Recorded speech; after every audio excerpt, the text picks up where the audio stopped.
Okay, today we'll continue with the equation of a line. We've finished your directional cosine as well as the general equation of a straight line. So one more time, this is your vector equation of a straight line.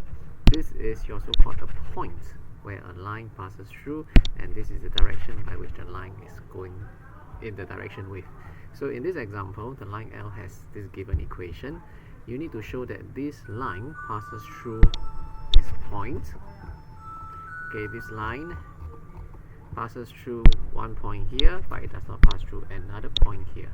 So the typical concept is no different from your y equals mx plus c. How do you check if 2, 7 lies on this equation or not? You basically substitute x equals to 2 inside here and see that if y gives you 7.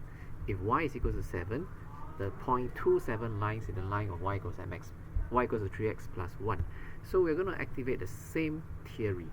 So if this is the equation of a line, okay, and if I want to check whether 1, minus 1, 5, minus 10 is on the line or not, I need to check whether it satisfies the equation.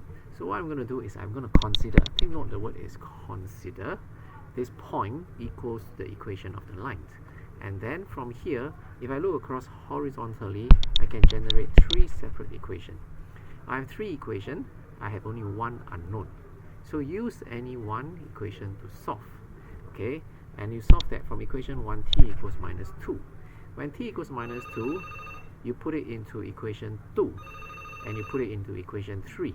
Does it satisfy?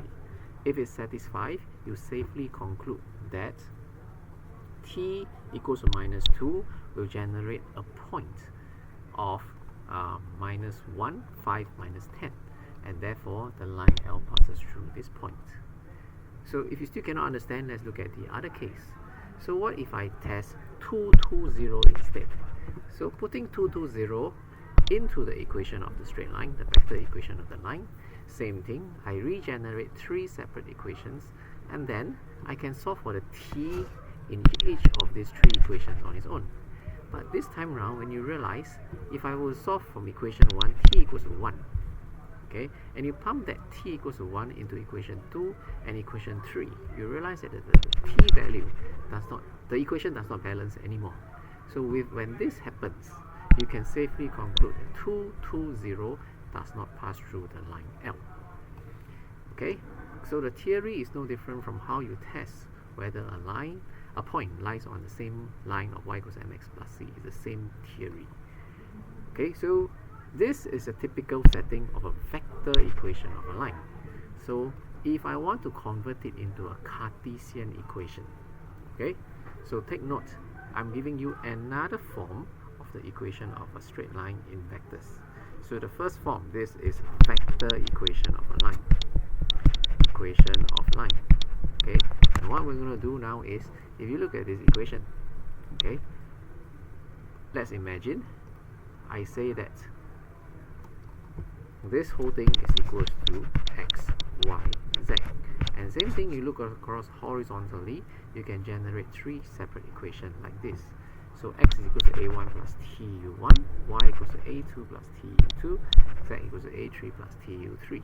And then from each of them, I rearrange it and make t the subject.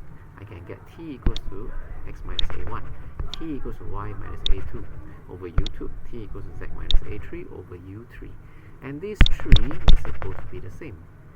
So I'm going to equate the 3 t's together, and then this will actually turns up your Cartesian equation of a straight line. Okay, so take note, these is the x, y, and z coordinate. These are the x, y, and z coordinate of the direction vector. Take note, the form is strict. It must be x minus something over something equals to y minus something over something equals to z minus something over something.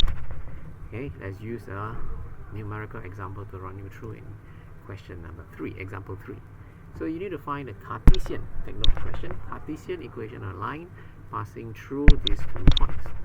So what I need you to do is to find the line by which it is parallel to first. So the line that you have will be parallel to 1, 2, minus 3, subtract away 4, 5, minus 6. This is what the line is parallel to. And if you can recall, okay, the equation of a line in vector So the point I've chosen here is 1, 2 minus 3. And the direction will be minus 3, 4. So this is your vector equation of the line.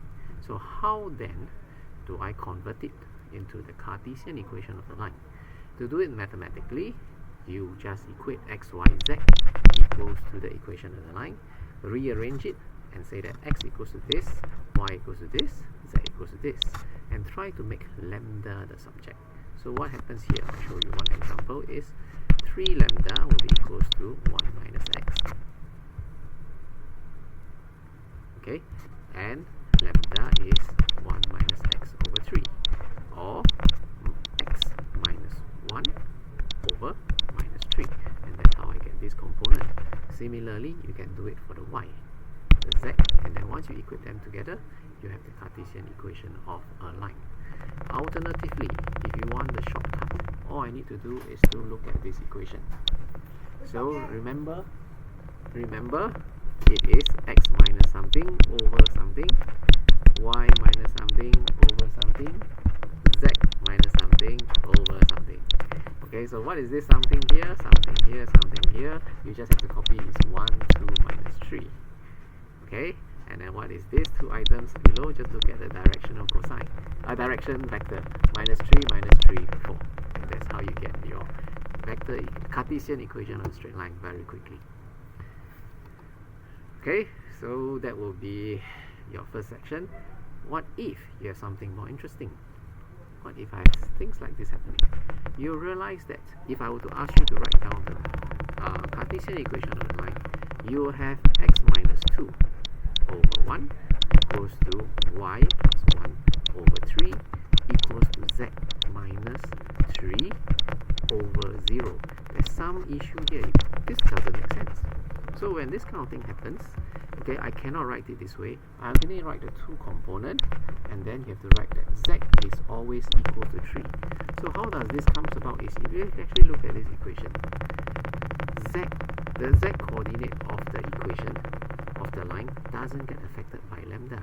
I don't care what lambda is. If lambda is 1, the z component is always 3. If lambda is 2, the z component is always 3. If lambda is equal to minus 10, z component is always 3. So no matter how lambda changes, z is always 3. So this is how you write down the Cartesian equation of this line.